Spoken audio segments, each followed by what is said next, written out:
Welcome to Bragging Rights, episode 20. Correct. Nice.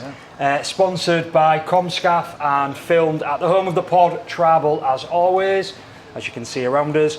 As always, don't forget to like and subscribe on whatever platform you watch or view or listen on. And if you are on YouTube, as we always say, make sure you give us a hype when the episode comes out. Use all free hypes every week to hype our video, please. That's what we'd like. How are we doing, gentlemen? I'm alright. I had a nap this afternoon. Fired up, ready to go. Nice. Should we speak about the elephant in the room as we go around that's not Dean? Or should we just pretend? That's not Dean. It's not Dean?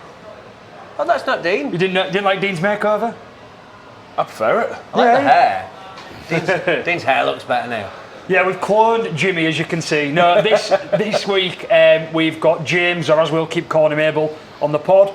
Unfortunately, black and white, so that's why he's sat over there with James. But that's why you're seeing Abel and not Dean. But we'll carry on. How are you, James? Steady. Nothing to report from the weekend? Nothing exciting? No, FC lost again. No, FC lost. Jumping straight in. Jimmy, how are you? That for the review. Get to that bit. Jimmy, how are you? Shit. Do you want to? I was thinking this on the way here. Did you want to give the listeners and viewers maybe a little update on your recovery? It's been a few weeks. Oh, I wasn't on about that, but still very much behind schedule.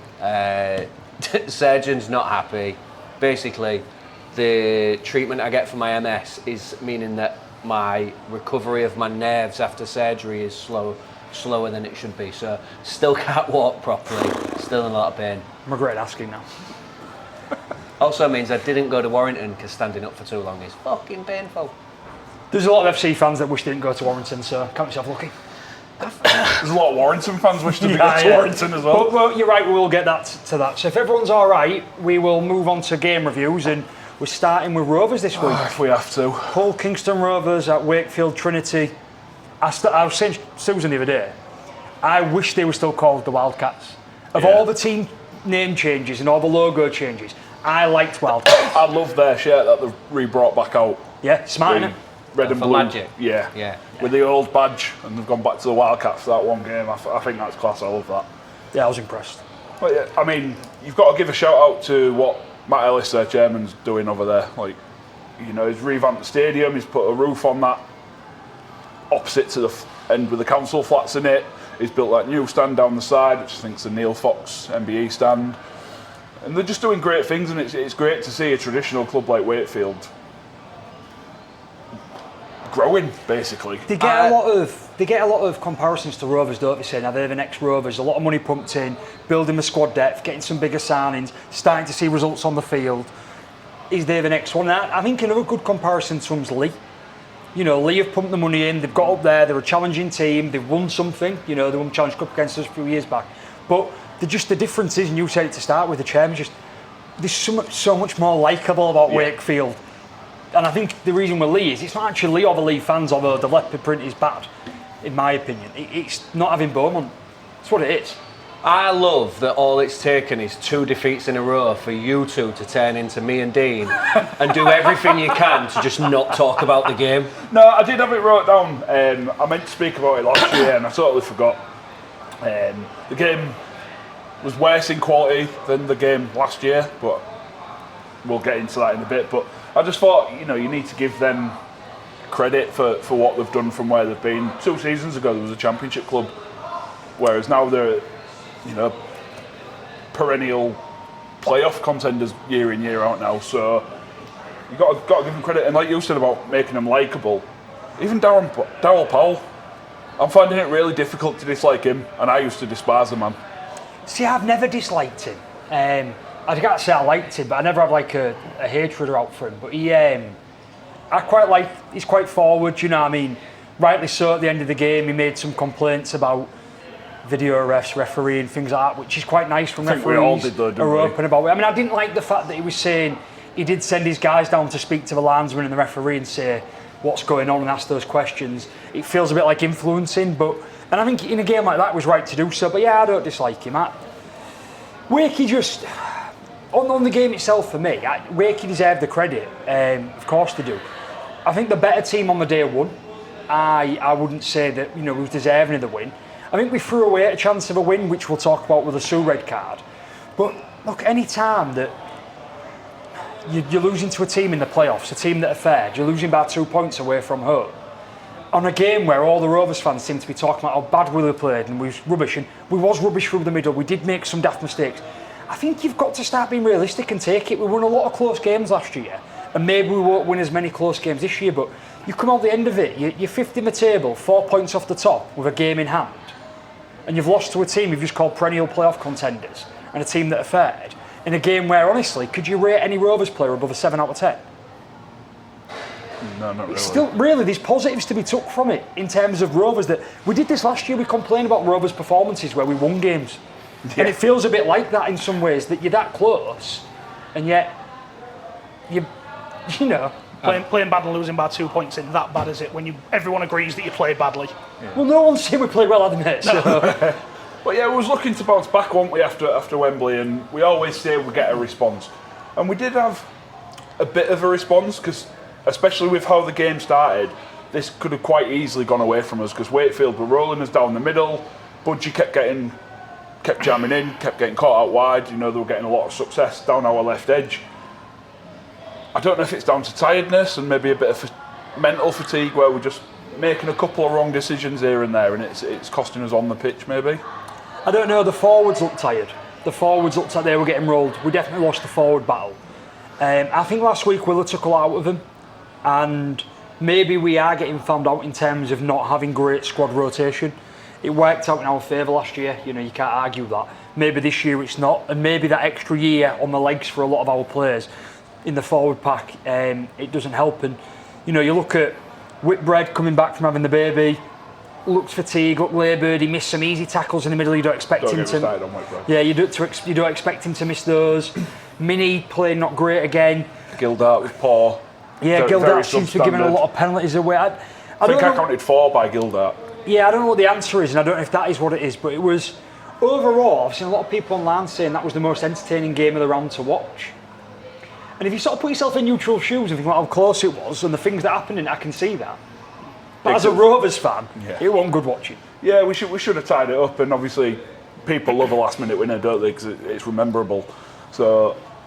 Well, it wasn't quite last minute, it was just before when it was like 78.5, but I did enjoy the game. I didn't think it was an overall bad game in terms of entertainment value. There was loads of talking points on the pitch, this, that and the other. Obviously we'll get on to a couple of those shortly, but where do we go? Well, I'm quite pleased with it in terms of the fact I was pleased that Desiree's aggression in the right way. I thought that he came out and fronted up an attack and defence. One of our best players on the day. He looked a bit raw at times, but it was good for him to get some minutes in. I think that Tavitai Pangai Jr. must be close to making a start for us, or at least an appearance, I should say. So he was in the squad, wasn't he? So maybe this coming week, against York, we'll see him, and then maybe there is time to rotate a couple more and rest a few. I don't know. It's a good run we've got coming up as well, and that's not to take teams lightly, but yeah, I think. You get a few more wins on the board, and we're in a real unfortunate position. We run away and beat York, you're expected to beat them. You get beat by York, it's Rovers were a one-hit wonder, one-season wonder. You run it close, you want to just beat them, it's you should have beat them. That's the tag that you get on your head when you've won everything the year before. For me, I think that we just look for a solid performance at home, get behind the lads, and hope that we aren't a bit weak in the middle like we was. I can forgive a few missed tackles, especially our tackling style where we tend to bunch up and miss a few to ensure we get them next. I can't forgive the big ones in the middle being missed, and I think Budgie probably needs to question whether he's back on the pawn or not, you know, running in and making the mistakes, because he's not looked right for a couple of weeks. It's not been like him. Yeah, definitely. Disciplinary, so talking points. Well, it's a joke. We've been cost a chance to win the game because Fertilli's made a tip tackle and it's not been picked up on the field, and every man and his dog online's told me I'm wrong and that it wasn't a dangerous tackle, and yet he's picked up disciplinary points for it. See, I thought he went over on his side, and that's what saved him. I put that in the group on Saturday, and I did think it was like a tip tackle, but he landed on his hip, so he's sort of come over on his side. I can see your point of the intent was there, and I'm kind of joking about it now because I genuinely, when I watched it back, I thought, don't know why I was shouting for it. It's not really in it. Fair enough. But it feels as though they're being incredibly aggressive on these points, given the Incember incident last week, given the incident with Aidan and things like that. But disciplinary has come through on that one, and then Staunton. Staunton picks up a game ban points-wise for a late challenge, not for the high shot. So Yeah. that's sort of sending off sufficient. I've seen a lot of Wakey fans claiming it wasn't high. It was a direct shoulder to the head and there was no dip, no loss in height. I don't know if you like the rule or not, but the reality is that's a red card in today's rules. Yeah, I think we discovered Abel doesn't like that rule. I just dislike that where obviously you've got 3 men going into the tackle, and then I don't think he's the one that makes the initial contact. I think one of the players either side makes that, and then that causes a slight deviation in his head, and then you end up with him catching him square in the chin. I mean, I think you'd have to be blind to arguing that it wasn't square in the chin from Staunton. So, but he said, but anyways, his points make him pick up a ban for a late hit on the attacker, not for that. And then obviously we get to the big one on Salasso Sue. My time to defend Willie Peters this week. Peters come out and made some comments around this, saying that Sue is not a malicious player. And people have took it the wrong way and are saying, oh, last week he was calling for Nsemba's head. That is malicious, it is deliberate, and you're missing the point of what Peters said. Peters said Sue's got an exemplary disciplinary, big hard words for me to say, an exemplary disciplinary record, and that he doesn't have a nasty streak in his body or the way he plays. He's not saying the incident isn't wrong, and he's not saying Sue doesn't deserve to be banned. What he's saying is he isn't known for doing that. Last week when he said about these repeat offenders, and he was talking about the Nsemba and Walters incident, Walters had just come back from a 3-game ban for a headbutt. There's levels to this. But in terms of what's happened to Sue, he's got the 1-game ban. Got off very lightly in my eyes. I agree he's got off lightly. This is where we come back to the disciplinary, applying the rules in the way the new disciplinary system works. And I think we're finding a lot of fans don't like them. People are screaming now screaming at Mikey for not getting bans for trips. Mago did a deliberate trip in France, in Paris on Saturday night, and he's got no ban for it. Where's everyone screaming that he deserves a ban? And then you look at the Sue incident, by the letter of the law, by the points he's been given, the fact he's got a red card, so he loses 1 point, he's been given 11 points, he isn't due a ban.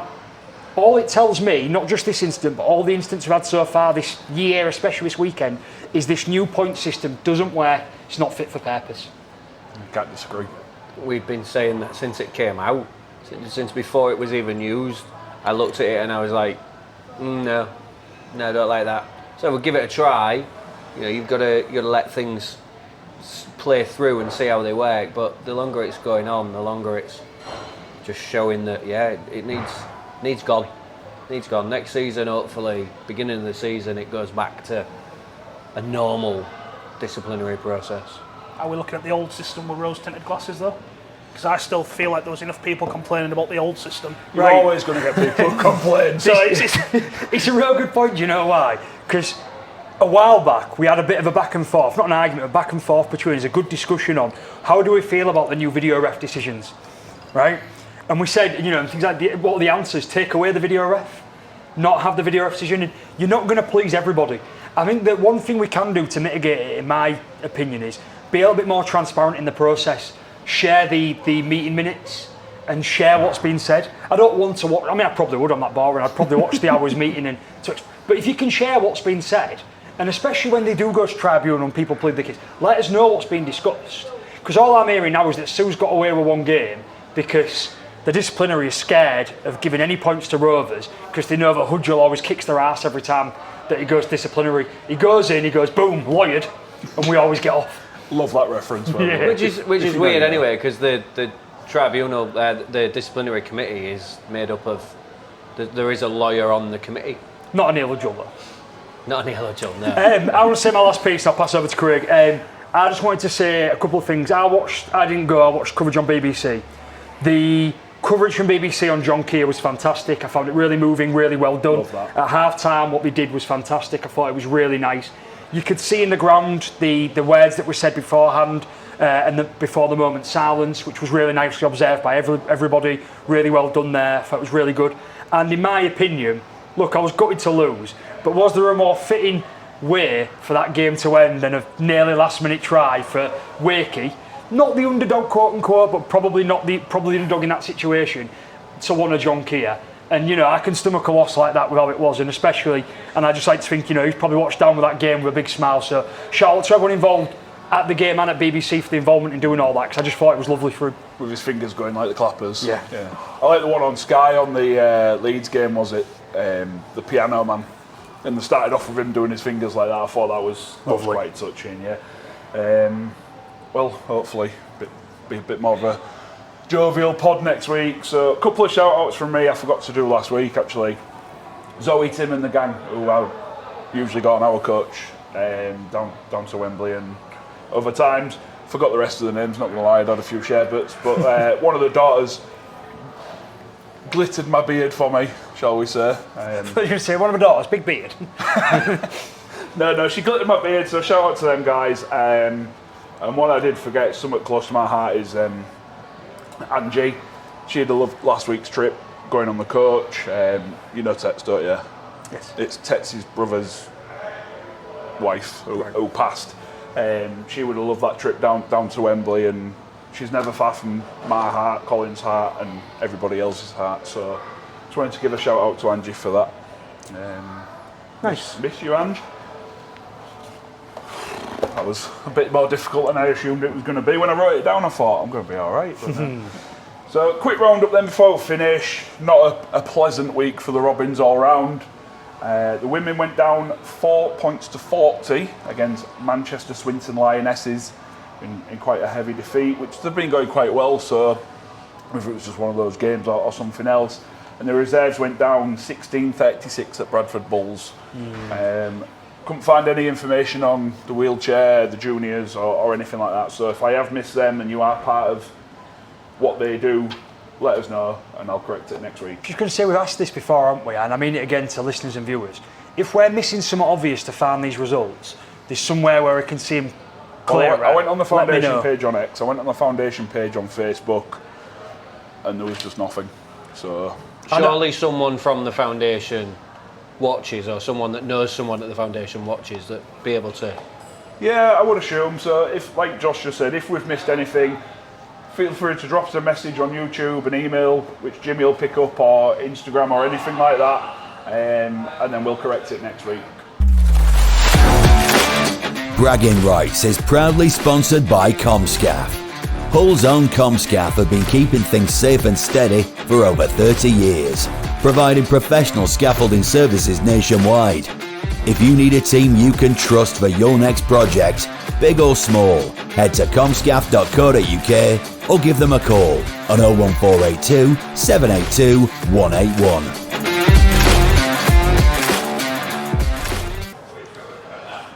Time to talk about us then and our game. I'm going to start off similarly to how you finished and start off with John We're Keir. deflecting from the game. I thought because we'd agreed to finish on the results, I thought he was going to go in straight in with the results. So that was that, Andy. Straight in with our reserves and our women's results. No, just start off with John Keir, because obviously our game started off with a minute's silence for John Keir, which obviously I wasn't there, but I've seen it on TV and I have heard from Dean as well, at how impeccably observed it was by the Hull fans and about 95% of the Warrington fans. But what was disappointing is to hear that there was a small minority of the Warrington fans that were disrupting it, laughing, making noise, to the point where another Warrington fan had to break their minute's silence to shout and tell them to shut the F up. Whilst they're meant to be, honouring one of the greats. Yeah. So I would say on TV, you could hear I think one child maybe crying, making a murmur. I can't remember. There was definitely which is obviously acceptable. That's what happens. Yeah. Then there was just one point on Sky where you heard one loud noise, and I couldn't honestly tell you if it was someone shouting "wire" or Probably "shut that up," guy saying "shut." But then that obviously guy saying, Dean had messaged us, the group, and said that's not on, and so we knew something had happened. It's just disappointing, isn't it? It is, and apparently it was around near, on sort of what would be your right-hand side as you're looking at the pitch from the away end, where that twat with the drum stands, sort of around that area. So a bit disappointing, but on a plus side, really, really good to hear that the Hull fans observed it impeccably, and yeah. Even watching your game, I stood up and did my minute silence, stood there and in my living room. Laura was like, "What are you doing?" I'm like, "Cause Shut up, woman." I didn't speak, but I just went like that, and it's just respect in it. Yeah, Like, doesn't matter it where is. you are. He's one of the people who's made our game what it is today. He's been such a character, and he'll be a big loss, so Yeah. deserves it. Not just to the playing side of things as well, but I really enjoyed listening to him on commentary whenever the game was on BBC. So knowledgeable, wasn't he? Yeah. So anyway, now that I've deflected away from talking about our game, Love how we started like More us. deflection. I think we've got to talk about it, haven't we? For me, massive improvement on some of the games leading up to it. We had Toulouse, Bradford, Lee. Was a big step up, but ultimately, same end result, wasn't it? Yep. No lack of effort, but there's very little going forward coming from FC at the minute. No, and I think from our middles, I think our middles put a lot more of a stint in, and I think that's what frustrated me more. And the more I think about it, the more and more and more I get frustrated, is the fact that, you know, against Lee, against Bradford, well, not necessarily against Toulouse, but against Lee and Bradford, you could look at it and think, well, the forwards didn't really create much space, they didn't really do much in terms of giving the backs any space to perform. You can't use that against Wire. No, Because absolutely not. I think our backs made some real good effort, put some real good effort in, and made a decent amount of space for our backs to perform. Yeah, it must be frustrating not being able to, even just one game, play as a complete unit. Because you've either got, like you've just said, your forwards going okay and creating that space, or you've got your backs who are doing what they need to do with little help from the forwards. It makes you wonder what you would have if you was able to combine that into a full. I feel like we're missing a point here, honestly. I feel like we can talk about your team as, in that performance at Wire, as spirited but lacking some skill in areas. What you're saying is not incorrect for me, but it comes down to halves. You're not creating chances, and I honestly think that when you look at it, some teams are not going to get much better chances to beat a Wire team this year than the weekend side they put out on Friday night and the way they performed. They couldn't link together more than 2 passes in a row. They kept making errors. You know, they had 6 or 7 out. They had a few out of position that could have been exploited. And yet, once again, you couldn't find a way to click and get that extra step and over the line. It comes down to the middle. And I say it again, I said it last week. I think Arthur's a fair team. I think he's misplaced in the halves. I think when you start thinking about next year, whatever McNamara's going to do when he comes in, I think you want to start thinking about him, because he thinks run first. And that's fine when you're Mikey Lewis and you can evade defenders. He runs like an extra prop who tries to drag defenders in, but then you don't get the ball out quick enough. And I think that's really what messed you up. If you had, I know you're missing players, I get that, but I think that really cost you on Friday night. I personally thought a big difference was the fact that we actually had some forwards back. In previous games, I'd be a bit apprehensive to put all the blame on the halfbacks when the pack's getting beat up down the middle. Yeah. Okay, you can say it was a substandard performance from Warrington, and we played reasonably well given the circumstances. For the first time, I felt we could say that the halfbacks actually had some space to work with and did nothing.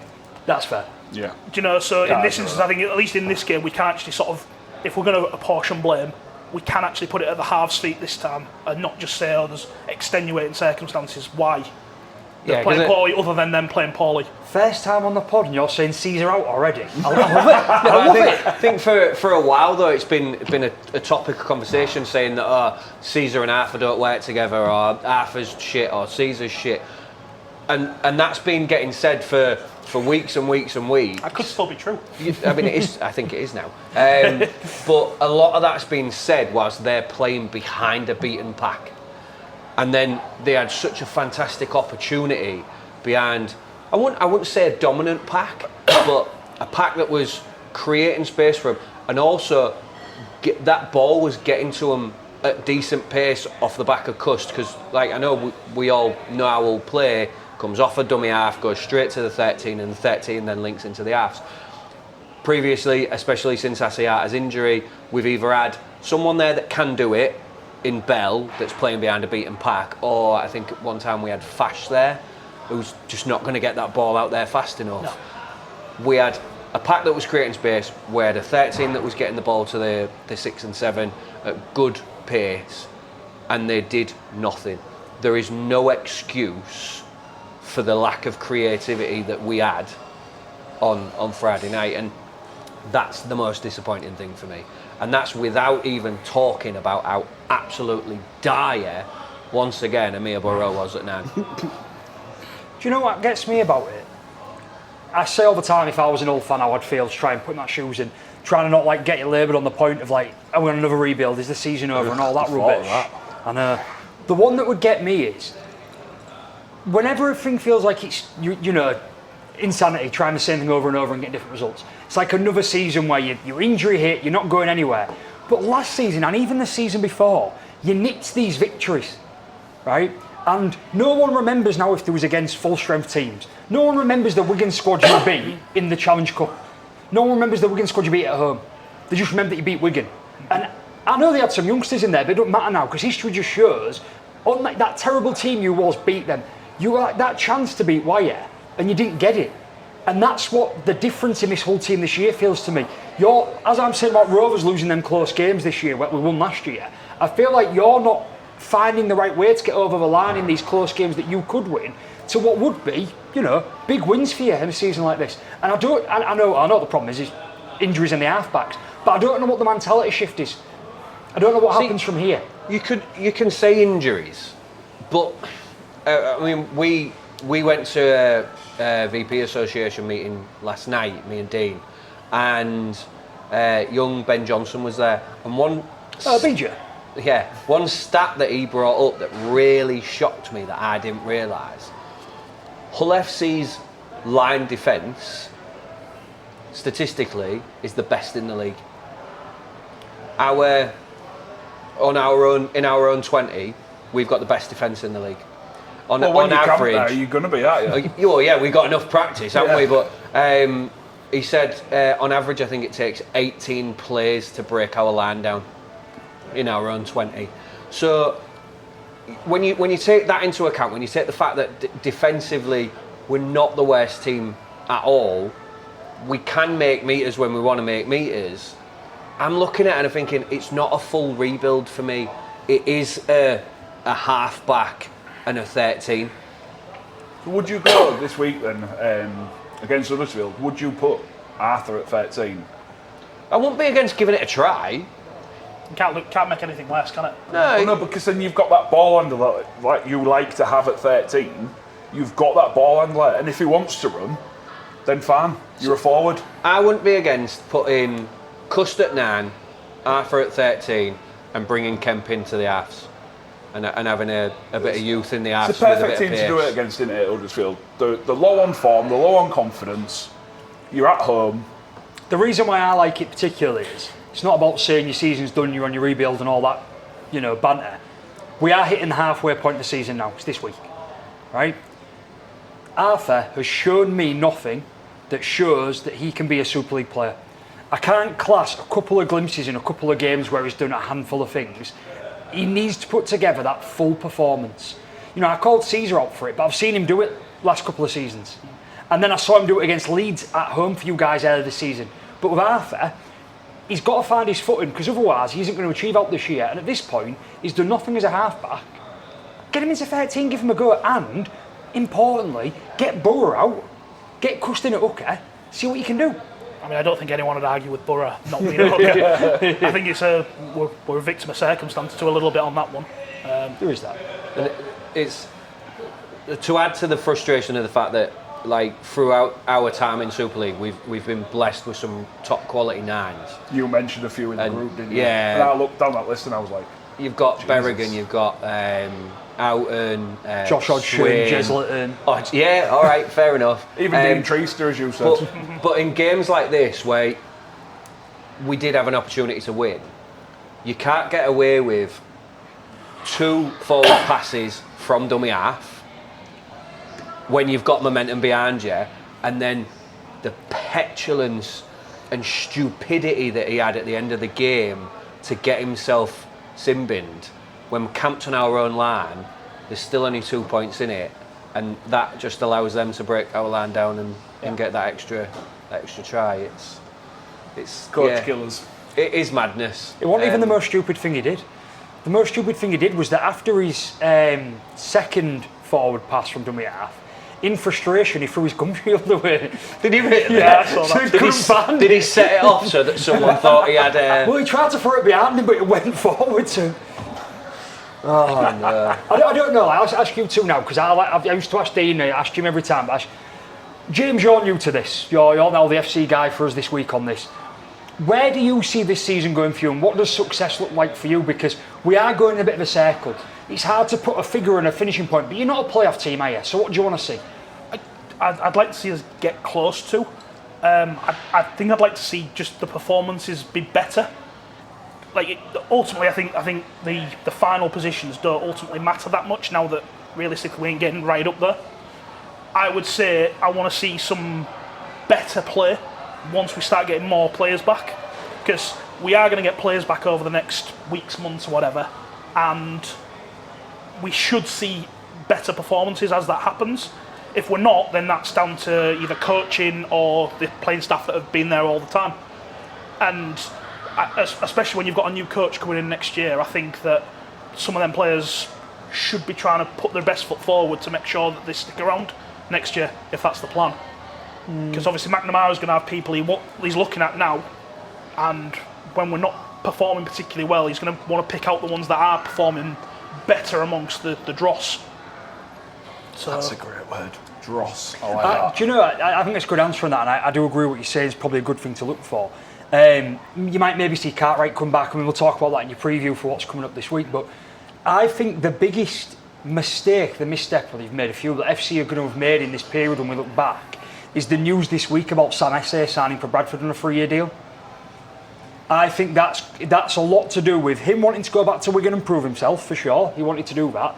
But I think the turmoil at your club and your club not being able to perform and challenge put him off maybe looking at that longer term deal alongside him wanting to play for Wigan. And now that Matty Pete's pretty much said he's done with him, and I'm sure Bradford have come with good money, he was the type of player that fitted your club, fitted your vibe, and I think you could be building another strong pack around going into next year.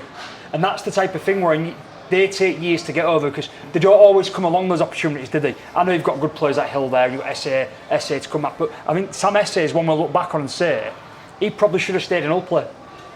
Yeah. I'd disagree.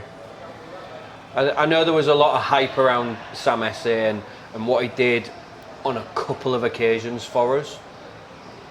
Sam Esse for me is not the quality of player that we need to be aiming at. Our club, our team is made up of a lot of good Super League players with a couple of top quality Super League players, and that needs to change. We need less good Super League players, and we need to be bringing in more top quality Super League players. So I don't think we should be aiming at a player like Sam Esse, because he is a good Super League player, inconsistent from what we saw last year, and I think we really do need to be looking at proven top quality winners that are going to drag our good players up in the same way that the one that stands out for me for you is Luckley. Luckley is not a world-class player. He is, in any team, he is a good Super League player. But being around the quality that you've got in your team, he's been dragged up and he performs at a higher level because of the players around him. We've not got enough players to drag our good players up. And what's happening is our good players are dragging our top quality players down, if anything. I think, honestly, I 100% agree with you, and I agree with the assessment of Esse. But I think Abel, you made this fair point about this. He's a real young guy. He's like 22, 23. He's got time to grow. And I think the misstep is that you're not able to attract the great players because the club hasn't done anything for a few years, and it feels like every year's a repeat. So players like that could potentially become great aren't even wanting to sign for the club. And now you're trying to sign great players to drag good players up, but even potentially great players aren't getting a look in. That's what I mean when I say I think that might be a misstep. You did say you think that, he's how young he is. Yeah. You said it, wasn't you? Yeah. I think, again, the other problem is our best players, unfortunately, are the ones that are out injured. But we got to move on. Just to touch on our other teams before we close up. Great result for our reserves. They pulled out a 50-12 victory over Huddersfield, and unfortunately our women's team went down to a 58-10 defeat against London. So, yeah, straight on to the news now, I think. News from around the world? Yeah. James is going to get his little piano out and make a tune for us. What's Susan flapping about? We're not No supposed idea. to talk about behind the camera. Okay, some news. Only 3 points to get through this week. I'll try and be succinct, but I never am. Really nice news around Kevin Sinfield. Just always raising so much money for M&D, but he's revealed the plans for his latest challenge. Has anyone seen this come I through? have, yeah. Nope. So Sinfield now, it'll be his 7th and final M&D charity challenge this year, and the 7 in 7 this time will see him run through every Super League club in England. Excuse me. He will be ultimately doing an ultra marathon every single day. He's going to start at Craven Park, and then he'll aim to be at Old Trafford in time for kick-off. So he'll start on Sunday, September 28th. They'll make it across the river. He'll go to FC, and then he'll carry on. And then it should end on Saturday, October the 3rd, with him coming into the ground for a massive reception. Obviously, as always, donate and give money to M&D and the great stuff that Kevin Sinfield does. But what I liked about this was I was reading a bit of detail about how he does this. He essentially does 7 kilometres every hour. That's what it is. So he runs That's his an impressive rate, that. he yeah. runs his 7K, and then he has his rest and he starts again. And then he does that distance. Now, I've run a marathon, I've done stuff. I've got to a point where I can run a quick 5K. I've done a sub 20 minutes before, but I wouldn't want to run another one, right? But this guy's like, I'll run 7K. I don't know what time he's doing it. I presume, seeing him run at Leeds and seeing what he does, he's probably doing a nice 30-35 minutes. He's resting for 20 minutes and he's up and off again, you know. And I know he gets loads of people joining him and loads of support and people line the streets and that, but the distance he's running and where he's going is just amazing. I thought, let's get this message out there nice and early. He will be coming through Hull to start it. So people of Hull, get on the streets, get to Craven Park, get to the circle, give him a cheer, let's support him. It's massive what he's doing.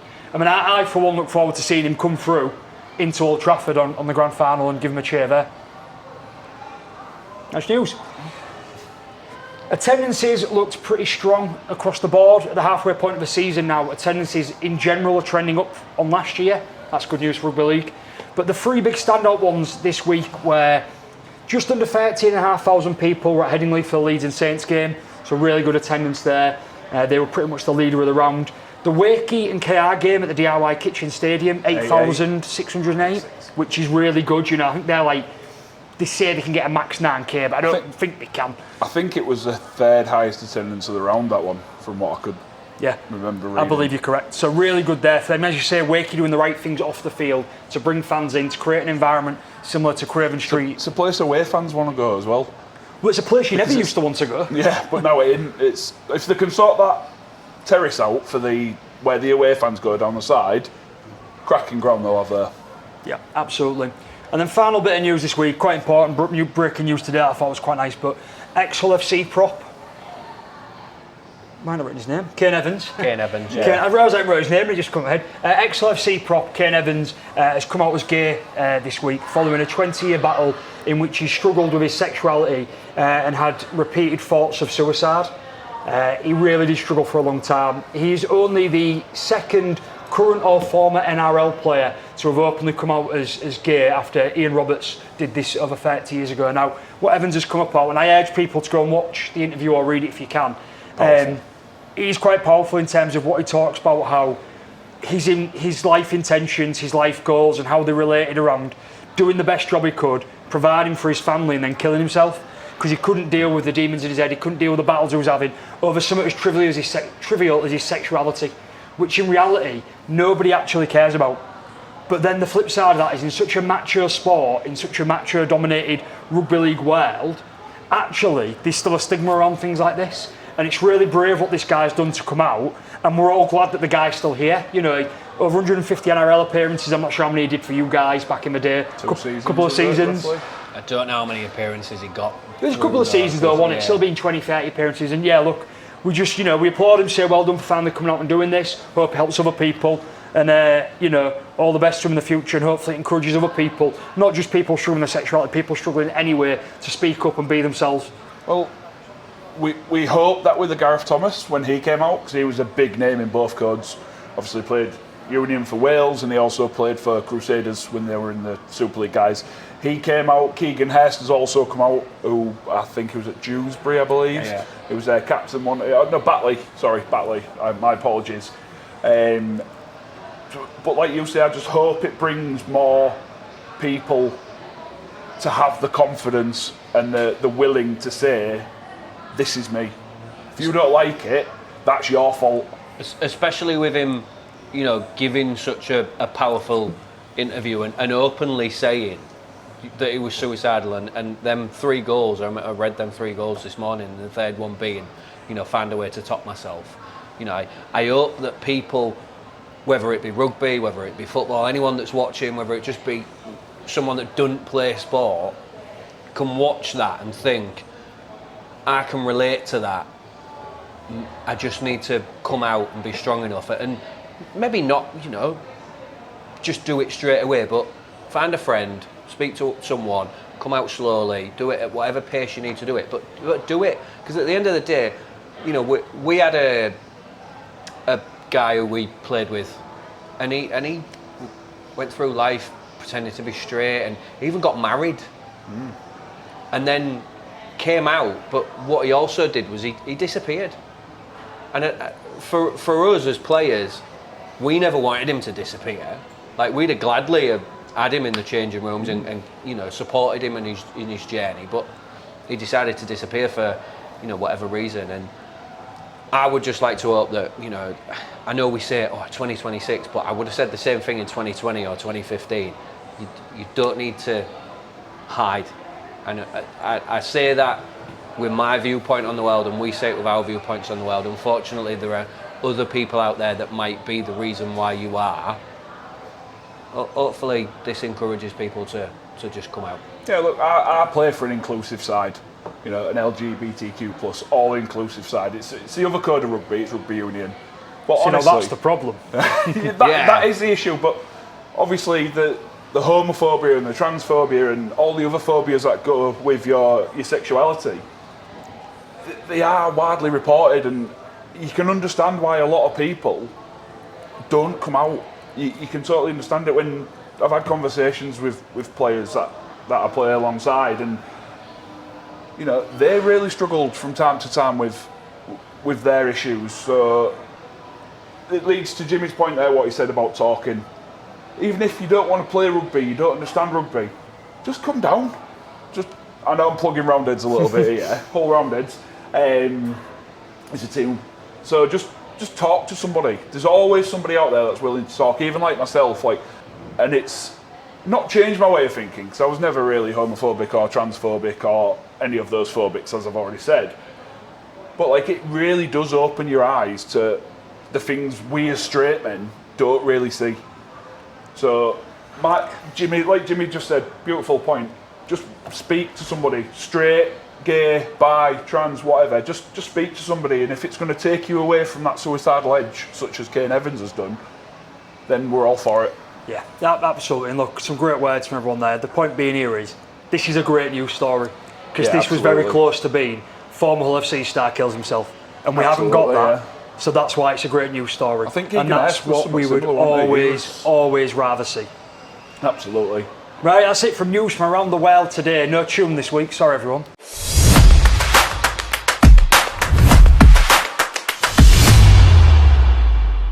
Thanks to Travel, as always, for letting us, in inverted commas, DOS, use their gaff. We love recording here, it's great. Jimmy, any events on this weekend, obviously, apart from the rugby, which they always have on? I believe the World Cup starts this week. It does, you're right, Thursday night. Yeah, Thursday night. Yeah, you're right, Mexico, South Thursday Africa, night. Mexico, South Africa. Then there's another game on Friday, There's earlier two on Friday. There's 2 or 3. Canada are playing on Friday, so get your backside. Nobody cares about that. Do England have a friendly tomorrow night? I have no idea. Yes. I presume that'll be on if you want to come down here. England have got a friendly. Costa Rica, I believe. No, yes. Haiti. Haiti? Costa Rica. No, Costa I'm Rica. getting nodded at Costa Rica Costa behind. Rica? Yeah, Oh, yeah. right, okay. Well, it's Costa Rica, so I was right the first time. Second guess Yeah. myself.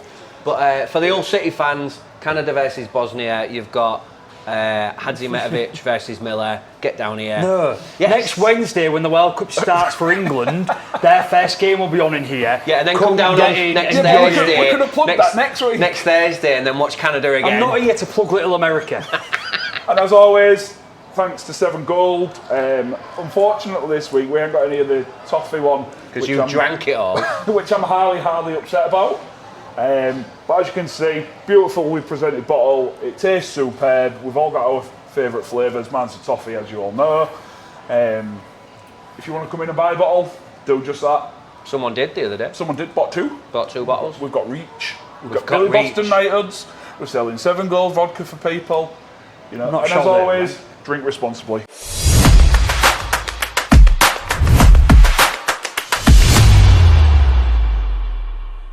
It's on to me now, because Dean's abandoned us, so I have to pick up what he's left. And I'm doing the comment section. I offered, but the rug got pulled out from underneath me. Nah, you do enough. You do enough, mate. Yeah, Says so we've Jimmy had. with 2 sections in a row. Blame Susan. I know, don't blame me. Yeah, so as usual, we had a lot of comments after the last podcast. We picked out 3 to go through. First one is from Andy, who is Lisa's husband. What I would say, firstly, to Andy is get your own YouTube account so you don't have to use Lisa's. And then follow us with that, and that's an extra follower for us. And that'd be really nice. And you'll also get Dean on side because he hates dual profiles. Yes, I also hate dual profiles. Anyway, so what he has said, one thing I'd like to ask you guys, Rugby League had a major advantage over Rugby Union, and he's put NFL, but I'm going to assume that's NRL, in that the game was in play more and more fluent than the aforementioned.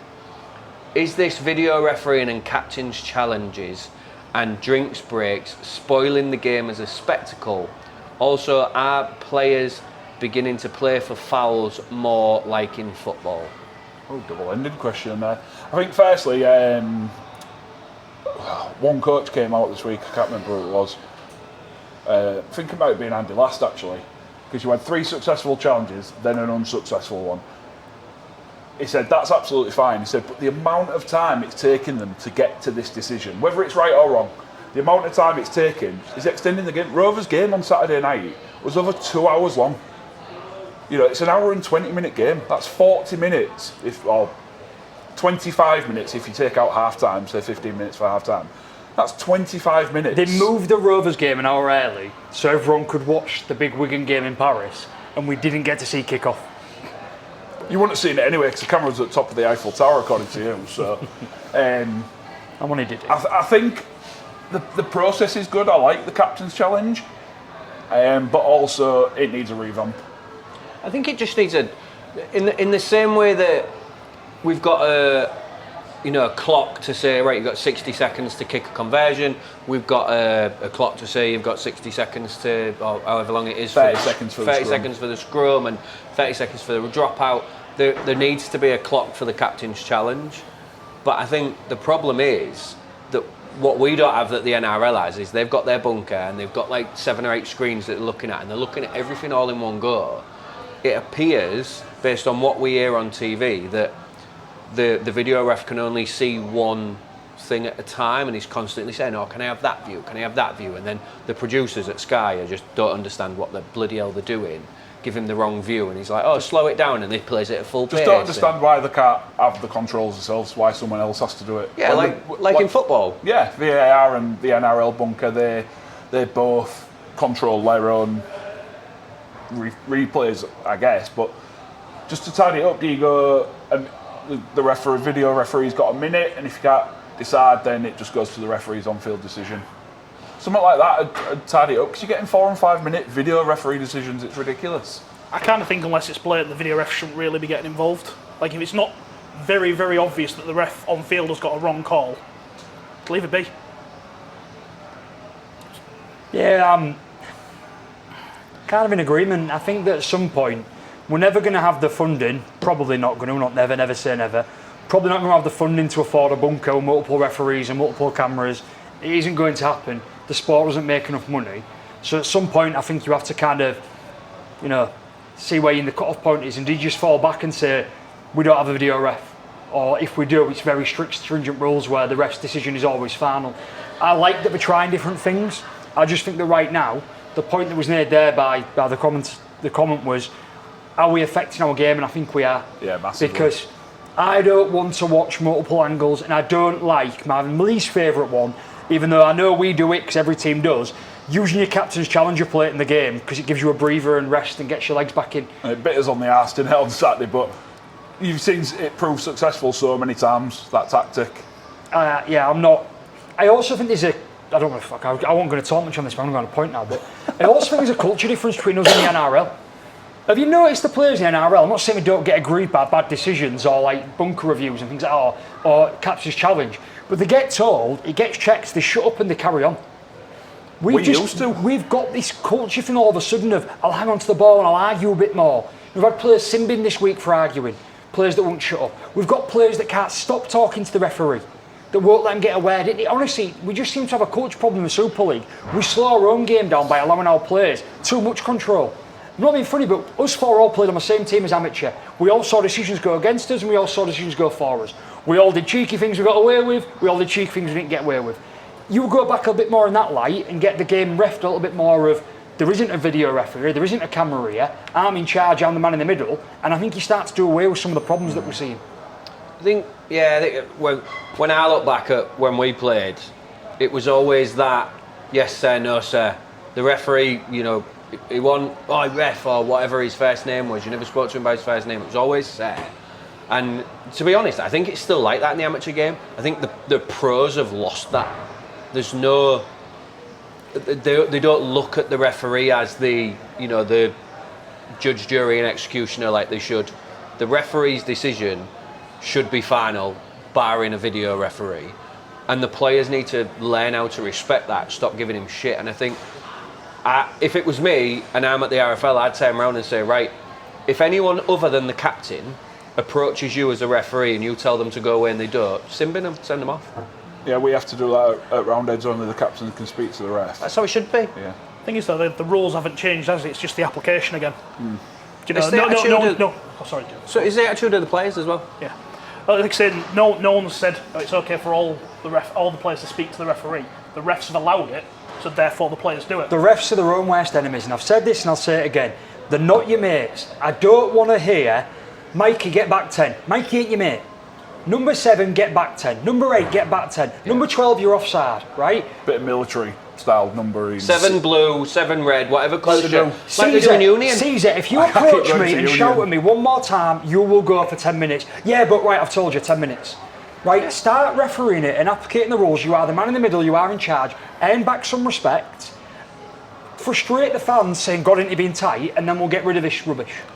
I mean, realistically, how long would it take with the ref being strict for the players to learn? A couple of games? Only a couple. Maximum. The coaches are soon going to get on the players' asses and say, don't mouth back, or don't mouth off. We used to get told it on a Saturday. Yeah. I mean, I never used to listen, so I used to get dragged away most of the time, usually by you or Macklin or somebody, but... And then the second part was our players beginning to play for more fouls like football. Yes. 100%. Yeah. We could be there all day for that, we won't get to the other... They are. It came up again last night with a former FC player, and his viewpoint was, if you're not cheating, you're not trying. A sportsman at the peak of any sportsman at the peak of his game is going to try each which way he can to get a competitive advantage. And if you can get that, you're going to take it. And at the end of the day, when a player goes down and the ref gives it as a high shot or an injury or whatever, and you get the ball or a penalty, it helps your team. And players are going to do that in every sport, so we won't get rid of that. What we do need to do is look closer at some of the rules that are becoming an issue for us, i.e. headshots that don't require people to go off. I don't get, and it goes for us, when someone puts your shoulder into your face, i.e. what happened to Batchelor for a red card on Saturday, Batchelor needs his head checking. There's clear evidence that a shoulder has hit him in the face, right? When Rourke decides to go down and pretend he's being hit high, sort of changed my opinion on that a bit. I actually think it was an inadvertent crusher tackle. But what you see from that is that it doesn't get hit high and he goes down holding his head. Needs to go off and get checked. If you're willing to say I've been hit high in that scenario for a head high, you're willing to go off for 10, 15 minutes for HIA. That's how it should work. Yeah. And we need to start policing that. And then players will start to think about whether they want to use a little bit of sneaky advantage to get a little bit of sneakiness, to get an advantage. Yeah, but we've been doing it for years. Whether it's exaggerated more now because people are playing for the obstruction, knowing that if a try's scored, it will be checked. So we get that, but we've been doing it for years. Whether it's an hand in a tackle and you're just flicking the ball out and trying to get another player to concede a knock on. They've been doing it for years. It's just exaggerated more because it's on TV and now everything's getting checked. So social media. I think yes, it is becoming a bit more like football, but again, like I say, players will do everything they can to get a victory. Just very briefly on that before we move on to the next thing. Now that all the games are televised, there's no disadvantage to not being on. There's no advantage to not being on TV. Every game can be checked and every incident can be reviewed. And if players are playing to be ultra professional, i.e., cheating, then why not just give them a ban? If they're trying to con the refs or sort of bring the game into disrepute by doing unsavoury things, just give them a match after the fact and say, there you go, this was for X, Y, Z. It's on TV. It's blatant. Go away. I think we have to in some ways, and maybe we have to go to that length, because for me, it's a question of integrity. And this might rankle a few people, not agree with me, but I see a significant difference to, I'm in a tackle with two people, I'm going to sneakily try and pull the ball out, the ref's caught me.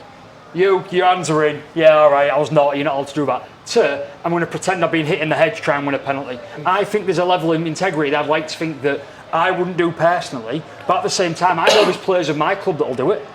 So, because these players at every club that'll do it. So unless we punish it and punish it harshly, people are gaining advantages from it. So we're only going to see it more, aren't we? So we have to punish it harshly. Well, when the newer rules for the headshot interpretations came in, I thought the whole point was they were supposed to get checked, because that's the disadvantage right there. And if you go down and hold your head, are you going to get checked over? Your team's either down a man or they've got to make a sub. No, or whatever else. It comes because the physios can come and check and say, all right, and also you have your gum shields that have the sensor in that say they have to go off. Right. So there's all different bits and bobs. And what I'm saying is, actually, if a player is unable to play the ball and they hold the head, I think automatically, let's have you off. Yeah, that's what the green card's for. Doesn't have to be the full 15-minute HIA green card, but I think there should be a new rule in there that interprets that says, just for your own safety, because you've stayed down, and then it'll stop those. It's not every instant, because some are genuinely high and are genuinely hurt people, but it will stop some of those instances of people thinking, I felt that here, I might stay down, see if I can match upfield here. You know. Anyways, we've actually recorded that one. Yeah. So the next one, it's not a question as such, it's just a comment from Brian Watson. He has given what he believes is the grub team of Super League. So, right. So we've got Wellesby at fullback. We've got Charnley and Felt on the wings. Kieran and Newman at centre. Yeah. It's got Lewis and Connor in the halves. It's got Ashworth and Satay. I don't know if I can see that Satay there, but definitely Ashworth. It's got O'Neill at 9, who he's given the captaincy to. Well done, Brad. Overdue. Walters and Insemba at second row, and then Minjella at 13. How old are you? You beat me to it. Just upset because Borough didn't get in. It was the only chance that Hull was going to get a player in a team of the week. Like, if we're going by grub team, Amir is definitely a bigger grub than O'Neill. Put him on the bench and then change him. But he's not even on the bench. He's put Cust on the bench. Cust? Yeah, no, that's why I don't get Cust. One high tackle in his career. Which wasn't even his fault. He's got Harry Smith, Bentley and Tavaga on the bench. Tavaga's a grub. I mean, a lot of them are grubs. If Hull FC was a good team this year, a successful team challenging for things in the playoffs or even going to finals, the rest of the league would hate Borough as much as they dislike Mikey, Minchella, O'Neill. As much as FC's own fans do. But nobody really calls him out on his grubbiness, right? Because they just see that he's performing badly, and also no one's gaining anything from it. His grubbiness comes at the deficit to his own team every time. Whereas the grubbiness of some of these players, particularly your players at Wigan, Leeds and Rovers, are helping their players out. I also think we could probably find a grubbier player than Welsby for fullback. Probably. Not according to Dean. So before the last one, firstly I want to apologise to Gary again for not asking his question last week. I'm not going to ask it this week because it's a Challenge Cup related question, so it doesn't kind of fit now that Challenge Cup's done. And what I do want to do is I want to thank all of the Wigan fans that have watched and viewed the pod and clearly viewed it and put some decent comments in. Really? Massive. So, yeah. I don't read the comments, I don't watch back. I think overall, we had probably like 30-40% of our comments came from Wigan fans this week, which was decent. But the last question comes from good old friend of the pod, Callum. Yes, Callum. He's put 2 questions on there, and they are food related. So, 2 questions for next week, both of which are hugely important and must not be missed. 1, pineapple on pizza. Yes or no? And 2, best pizza toppings. Now, number 1, I like this question because the Hawaiian pizza is a creation of Canada, and pineapple on pizza is the only war that Canada has ever fucking started. I think genuinely. Too friendly, that's why. No pineapple on pizza. Absolutely pineapple on pizza. Definitely. I'm okay with pineapple pizza. I quite like it. So you're all yeses. Yep. And I'm a no. Yeah. And I know that Dean said he's a no.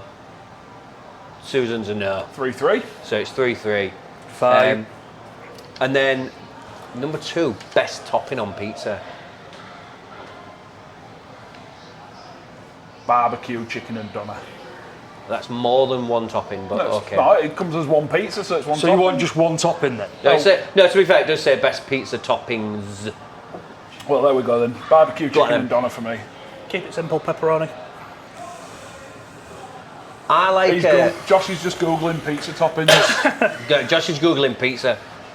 Such an athlete, you don't know what pizza is. Oh, I found it.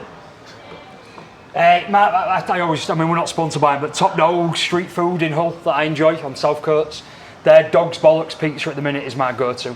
And my Dog's Bollocks on it, you get doner, pepperoni, smoked bacon bits, barbecue sauce and maple syrup. Oh my God, I'm going there. Do you know what? I think that sounds near perfect. Oh, down boy. It just needs jalapenos on it. Oh God, no. I love a Chili eat with Doritos are my limit, so jalapenos. No, like for me, I would say some sort of like meat feast kind of pizza with some sort of spicy pepper on it. If I was going to pick one though, do you know what I think is, if we weren't just doing all the toppings, if I can just throw 1 extra thing on top of a pizza, do you like a bit of chorizo? Chorizo. Yeah. No, I was at, what's that place? Food for Cowboys? Food for Cowboys, the one off of Geller Street. I was there on Saturday. Yeah, White Stag. Yeah, and she said it properly. She was like, I was ordering, she was like, would you like chorizo? I was like, oh yeah, nice. You are pronouncing it properly. Chorizo. I'm having it just because you can say it. Yeah. Right. What's your pick? Oh, you said. I said, I would love to try that. Pineapple. Yeah, I know. Whatever it's called at Top Dog. The but dog's bollocks. Dog's bollocks. I would want spicy dog's bollocks. Like, I'd want a bit of jalapeno on there as well. Anyway, moving on. Before we get carried away, because I'm starving. So, as we go through each month this year, we are supporting a different cause each month. Before I move on to talking about this month's, I do want to quickly recap one that we did a couple of months ago, where we supported Lucas and the Children's Heart Surgery Fund. And I do want to give a little update because Lucas has since been in for surgery, and I just want to give a positive update to say that Lucas is now home, he's looking healthy, he's recovering from his surgery, so we wish our best to Lucas that his surgery, you carry on recovering well from your surgery, and he said he was a fighter and he's proved it. Yeah, he has. He really Great news, has. that. Yeah, great. Thanks for sharing that, Jimmy. That's great news. And then on to this month. So this month's cause we are supporting 6-month-old Otto and his family. So Otto has been diagnosed with crab disease, which is an incredibly rare and devastating condition that affects around 1 in every 100,000 children. Otto's family are trying to make as many special memories as possible, whilst also dealing with the challenges that come with such a heartbreaking diagnosis. So this month we're supporting the fundraising effort this month and encouraging anyone who can spare a few pounds to get involved as well. You'll find a donation link in the episode description and across our social media channels. And as always, you'll see it at the bottom of the screen. Every 2 minutes or so, there'll be a QR code that you can scan to go straight to that Just Giving page as well. So yeah, that's our monthly shout out for this month. On to some previews, starting with you. KR versus York. It is. Friday night, I believe. Missing it as well. Yeah. Not going. Oh dear. Not good. I know, not often I miss a home game. No, you have to give Jimmy a pass. He's got his Rover shirt ready. Well, no, according to Super Brew, for predictions, you're playing at Craven Park this week, aren't you? So, Yeah. How are you feeling about it, Craigo? Yeah, I think as fixtures go, I don't want to sort of jinx it again. Obviously, we asked for a easy air fixture for the first game of the season before Brisbane. But is this the perfect game for us to have after 2 defeats? Maybe minus Huddersfield. I don't know. I think that's a bit disrespectful to Huddersfield, who've got some fight now. I think York are struggling themselves with a small squad size and a couple of injuries. So I think it probably is the ideal game. Yeah, I'd just like to see a return to what we've been doing the last 18 months for the most part. And, you know, forwards being dominant, our rush defence being rushy, if you will. I couldn't think of a better Time for it. Technical rugby term, we get quite deep. yeah. We do like making up new words on the pod, don't we? We do, don't we? So, Could be redundant. but I'd like to see us getting back on top of the little 1%ers in the game that we've been so good at over the last 18 months. Yeah, I know we're talking a lot about the last 18 months, so we're focusing on the now, but just like to see a bit more composure, a bit more discipline. And I'd also probably like to see a few players rested. Not too many, not to upset the apple cart, but there was clearly some fatigue within our squad. And again, no disrespect to York, but it's one of the perfect games to rest players, to give them that week off. You know, Budgie looked off it last week. I don't want to single players out. I mentioned Budgie earlier. No, both can come straight in. We're a bit more limited in the forwards in terms of, obviously we've got Jesse Sue suspended. So what do we do there? A couple of others who I'd just maybe change, just give them a week off and then let them come back next week. Yeah, I only want to see 3 things really. I want to see Tavita Pangai Jr. get some minutes, first team. He could come straight in for. And as point B to that first point, I just want to see some of those forwards carry on getting greater minutes. Desiree, luckily, people like that, rotate where we need. I want to see us, as you say, do the 1%. So I want to see us do what we do well, do it competitively for 75, 80 minutes so that we are dominant, we are on top. Yes, people afterwards will say it's only York if we do dominate and win, but if we do that, we know we'll win because we'll be better than a lot of teams in Super League.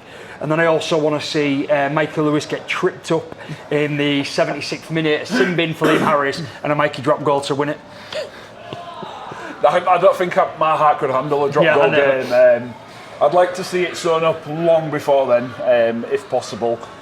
But we never know what's going to happen. Stranger things have happened and things like that. So I'd just like to see it, like I say, return to where we have been, as opposed to where we've been residing the last couple of weeks. You know, Wembley was an anomaly. The Wakefield game, we looked shattered, but we was in the fight for the most part. Obviously, York are not as good as Wakefield, but on their day have their chance to upset anybody. So for me, because I'm not as worried about it, I think we were so well beat against Wigan, I disregard it. I think the Wakefield game, said my points earlier, very close against a team that's up there fighting, and yeah, we made mistakes, let's tighten up that defence, let's do what we can do. If we need to rotate, but I think importantly for me, I want to see changes off the field. I want to see the crowd singing again. I want to get some atmosphere back into Craven Park. I don't buy into this. We've got too many new fans and they only cheer when we're 20 up and all this. It isn't that. There's also just sort of like a bit of a lull and an expectation that seems to be lacking. And I don't know where that comes from. I think it's a mixture of a few things. But success. It is, yeah. Success breeds sort of complacency and that sort of... It's hard. And it is. There is no denying that unless you've experienced it, you don't know what it feels like. But it is not as fun winning every single week if you don't ever lose, because the sunshine doesn't feel so good if you haven't been through the rain. And I think that some of our fans are a little bit shocked right now that they're not winning every time, and it's bullshit. And they almost want to be in these little tight games, or they almost want to lose a few. So now we can chant, because all of a sudden we're only fifth now. We might not make it. 4 points off the top of a game in hand. We're still one of the challengers to win the league this year. Still one of the top 3 teams to be going to grand final. We're only halfway through the season. But I don't know why we need that to get the crowd back singing, the atmosphere going, and I want to see that off the field. Probably as much as I want to see on the field us tighten up again, because it's a long season. People called us wrote off last year when we lost against Wakefield at the back end of the season and we won it all. So I'm not concerned about losing a Challenge Cup final, losing to Wakefield this year at a halfway point of the season. I'm more concerned about where the fans are and where that atmosphere is. That's about it, really. There's not really much else to say on us.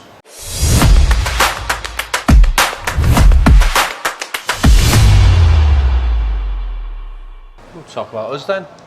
Do we have to? Yes, he's brought that negativity immediately onto the podcast. I'll let you go. Throw you in at the deep end. I mean, it's maybe the only team that at the minute that we look comfortably better than in the league, and that could bite me on the arse massively here, given the way we are up and down. But they have seemed the weakest team so far whenever I've seen them on telly. Yeah, I mean, I've got us in the predictions. I've got us to win. I think the main question for us this week is what does the team look like, 1 to 17 when we run out onto that field on Saturday. It's, we've lost Zach obviously through HIA. Who comes in to replace Zach? We know, not just through John Cartwright's LinkedIn post, but Jed is fit. My understanding is that he's not just become fit, that he's been fit for a few weeks, and he's not in the squad, has not been in the squad, so are they going to bring him back into the squad? We've got Max Wood coming in this week. We've had Herman come back, who I thought put in a good stint against Wire, so he's just going to get better. He does look a little bit overweight, but that'll come off with a bit more game time. But the main question is, what's that 6, 7, 9, 13 going to look like this weekend, and is it going to change? And if it doesn't change, what's Lasty going to do with those players to make sure that the outcome in terms of creativity is different? Because they might be a weaker team. No one in Super League's on mugs though, are they?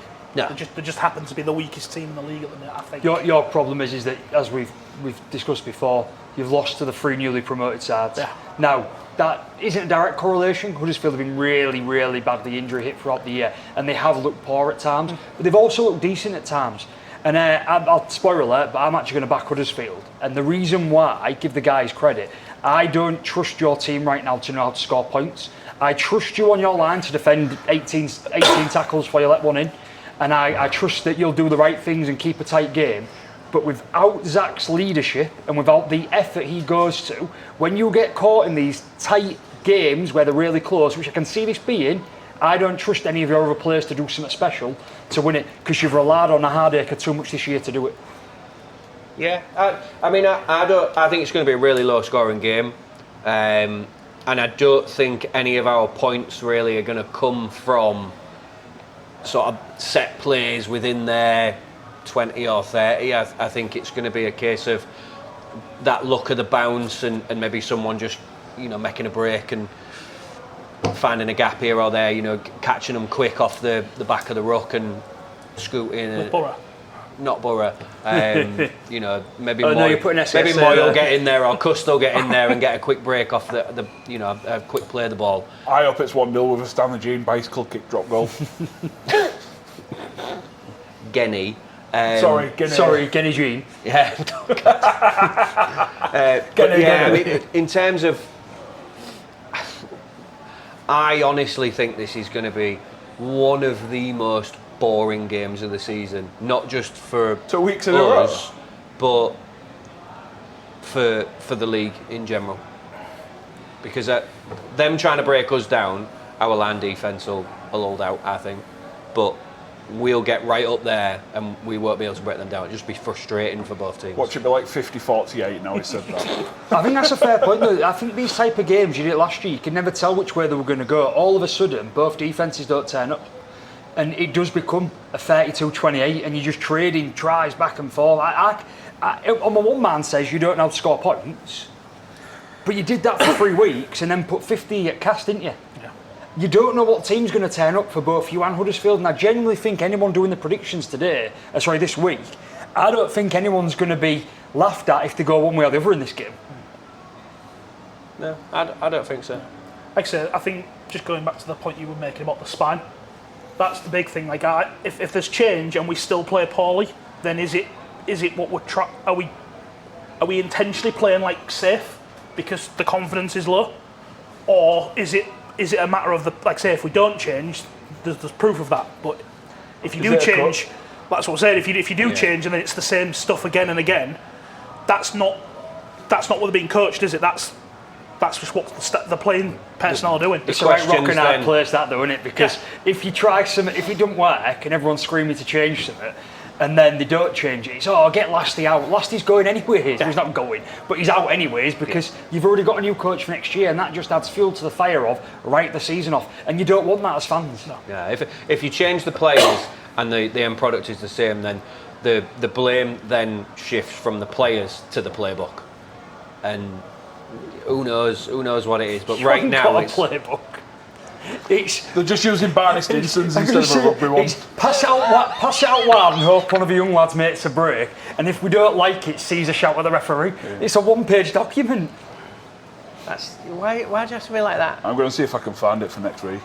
I can't wait until Willie's gone and you end up back in our situation.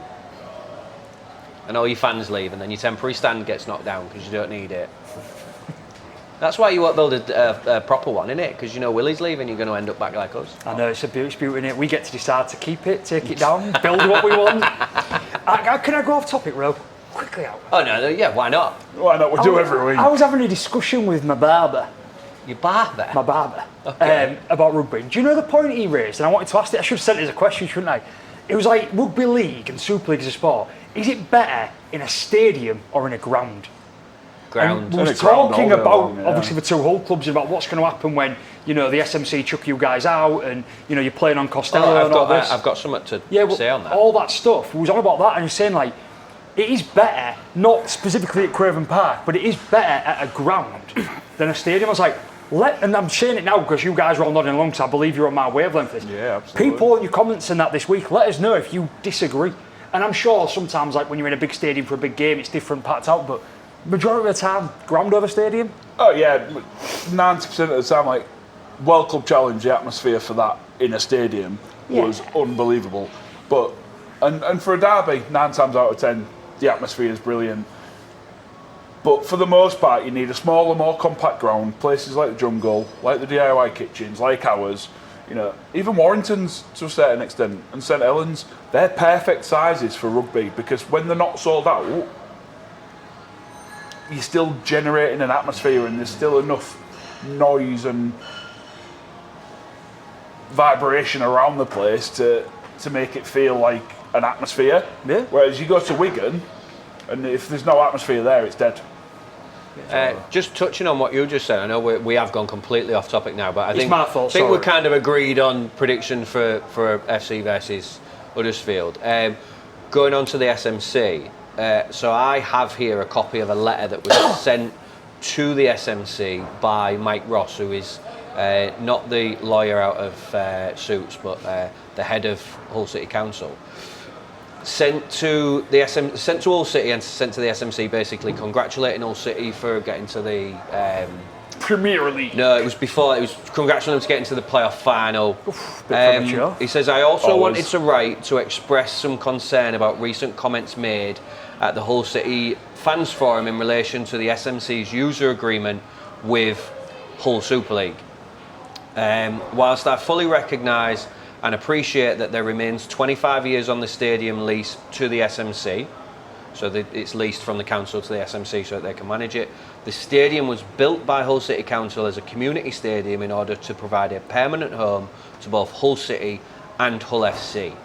Whilst I am in principle supportive of plans discussed between the council and the SMC over recent years to amend and extend their lease to allow for additional investment and improvement in and around the stadium, any of the improvements that may be required to accommodate any of the improvements required to accommodate Premier League football, we have to be clear that any lease changes must include a future for Hull FC at the stadium too. So basically saying You're not getting kicked out. if you decide that you're not going to extend the user agreement between the SMC and Hull FC, then the council will probably turn around and say, well, we're not going to make any amendments to the lease between the council and the SMC to do anything that you want to do as well. So, council are backing FC in this situation. It says before, the stadium was built for the people of Hull. It wasn't built for any of the three clubs in this city. It was built for all of them. Yeah. A lot's gone on in the 20, 30 years since it was built. It's used by you guys, City and FC, not by Rovers fan. And then when we want to use it like we did for the World Club Challenge, it's there to be used. It worked out perfectly. Now, long term, yes, FC, we've done this a lot, need to be looking at a different solution. A lot of fans want that. But right now, that isn't it. And what that means is that you're covered, as you should be, for if these talks come that actually you're going to build Costello, you're going to build in Melton, you're going to knock down all the houses and rebuild the boulevard, I don't know, right? I presume there's House on Boulevard now. Is it a school? I ain't been past for a long time. Because it's I don't go that side of the river. But whatever they do, there'll be a multi-year plan to make that work. And what that proves, and rightly so, that you guys are covered and safe for, well, we're going to be here till 2036. And at that point, we will go to the new stadium that we built wherever. Yeah. At the end of the day, the SMC need to apply to the council to make the changes they need for Premier League football and any extra stuff that they want to do. I know that Adjan says he wants to build a fan park under the North Stand. He'll need to ask the council if they're allowed to do that. And if he's going to kick FC out, well, the council will just be like, well, no, we're not going to agree to that if you don't agree to keep FC. So it's the council have got our backs. We're not getting kicked out. So in summary then, Huddersfield Batu? No. Got FC to win. I've got FC to win. But yeah, we did go massively off topic. bragging rights tradition. It is our tradition. But we'll go to Craig for the predictions. And your time to shine. Thank you very much. Sorry. He's not here. Sorry, someone has to sit the mantle. He'll have to write stuff down to me, like all these quotes that he says. Usually it's shut up, Craig. But, Just give me after come. Unfortunately, I do. So predictions then.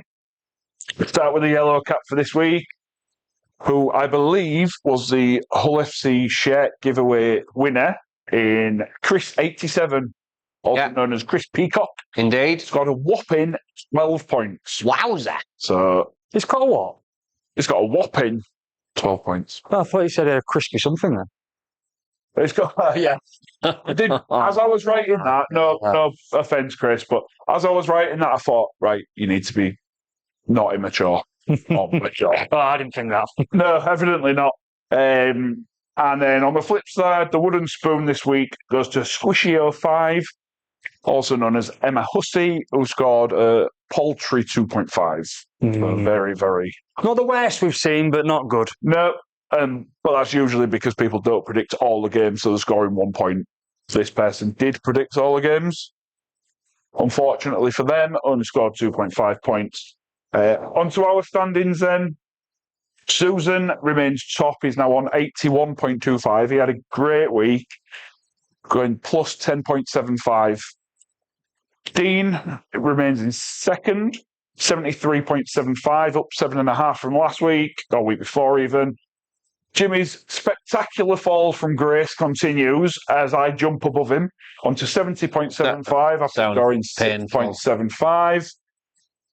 However, I did scam myself out of 1.5 points because I changed my prediction last week to Wakefield by 4 when I initially had Rovers by 4. Didn't change it on the app. Ultimately cost myself 1.5 points. What do you mean you changed your prediction? On the pod, I had it down by... Oh, you actually said it on the pod? Yeah. Oh, all right. I had initially Rovers by 4. I then changed it to Wakefield by 4 as I was doing it, but didn't change it on Super Brew. You should have made the right choice in the first place, shouldn't you? Should have done. Well, I did. No, you didn't. Didn't change it. I scored 6.75. Jimmy, 69.75. So you're only a point behind. It's not all doom and gloom. 4.75 up on last week. And Josh is now on 66 after scoring 6. So 7.75 points separate second to fifth. Me and Josh have the same intention.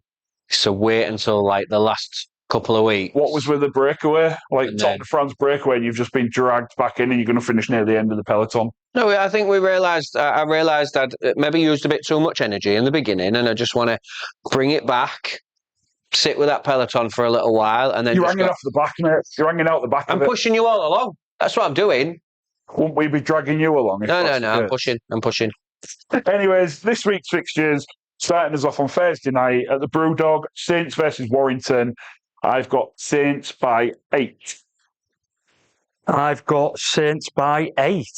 Dean's also got Saints by 8. Oh, okay. Are you just giving us a feel, James, what you fancy as we go around? Bad back Saints. I've got Saints by 4. Saints by 4. Susan did initially have Warrington by 8, I think, or maybe 4. I've scribbled it out. Has now got St Helens by 6. Stade Ernest Wallon to Leeds. Toulouse versus Leeds. Jesus, wept. I've got Leeds by 16.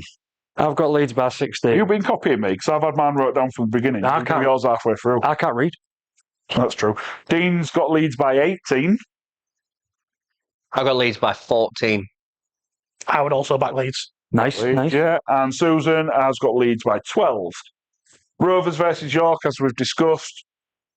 At Stool Group Craven Park, Rovers by 22. Rovers by 20. Dean's got Rovers by 26. I got Rovers by 18. 18. Susan's also got Rovers by 18. Rovers also. Rovers also. Fair enough.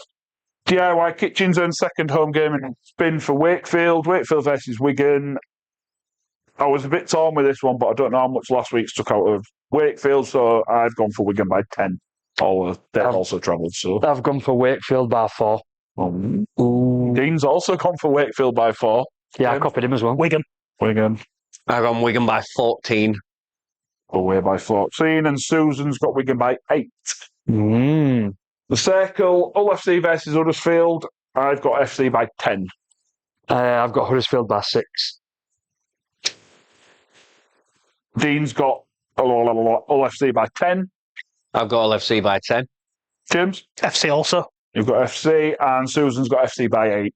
So just you being the odd one out there, Josh. But it could be make or break. Could do well for you. Stade Gilbert Brutus, Catalans versus Cass. Catalans by 16. Catalan by 12. 12. Dean's got Catalan by 8. I've got Catalan by 8. You've been sending each of your predictions. No? I don't Catalans talk to him. as well. You've got Catalan, and Susan's also got Catalans by 10.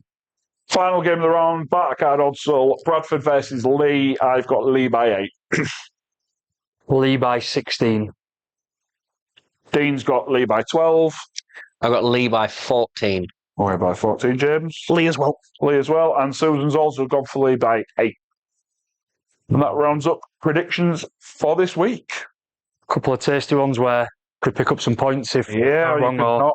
you could pull away. So yeah, nice halfway point of the season. So Yeah. not quite the halfway point of the predictions because we get to play the playoffs as well. But we'll see what happens next week. Keeping up. I can't believe we're only halfway through the season. I feel like I've gone through enough misery already. Gone through it all again. this could be the renaissance. You could win this week, and then you could start winning, and you could make a late push for the playoffs and get your hopes up, and all of a sudden, Abel could be the good luck charm that you need. Okay. No. Okie dokie. Right, well, pleasure as always, gentlemen. Before we go, just say thank you to all of our sponsors, 7 Vodka, G and Carpets and everybody, but obviously, of course, to Comscoff. Comscoff? That's because Jimmy's hungry.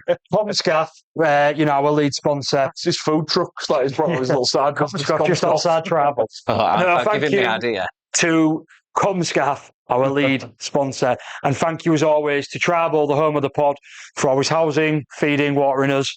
Make sure you come on down. Make sure you get your discount, 15% off when you do, using your season passes. But from us, before we go, just say anyhow that you listen, watch, enjoy the media, however you consume it, please like, please subscribe. Remember to hype us up on YouTube using the hype button 3 times a week. And yeah, keep sending those comments. Last week was great, honestly. I say, must be up to like 30 odd comments, like I say, Wigan fans saying, stumbled upon this. You was quite fair in what you were saying, but we still got beat, And as always, a couple of ones like having a go at the black and whites, but if you're having a go at us for getting beat, I think one of them said about can't wait till this is the start, till Rovers get relegated again. And, stuff like that. And it's just that. That was me. Oh, was it? You in one of your fake outs. Saturday night when he was drunk. And it's nice. We like the competition for comments to see which ones we're going to read out as well. So keep doing that. We appreciate it. We do read them all. Well, I don't, but Jimmy and Dean do. Yeah. Well, no, Jimmy doesn't. Dean does. Yeah. But you keep putting the comments in, and you keep watching. We'll keep making these. So thank you as always. And I'll be the first one to say from me, see you bye. See you bye. See you bye. See you bye.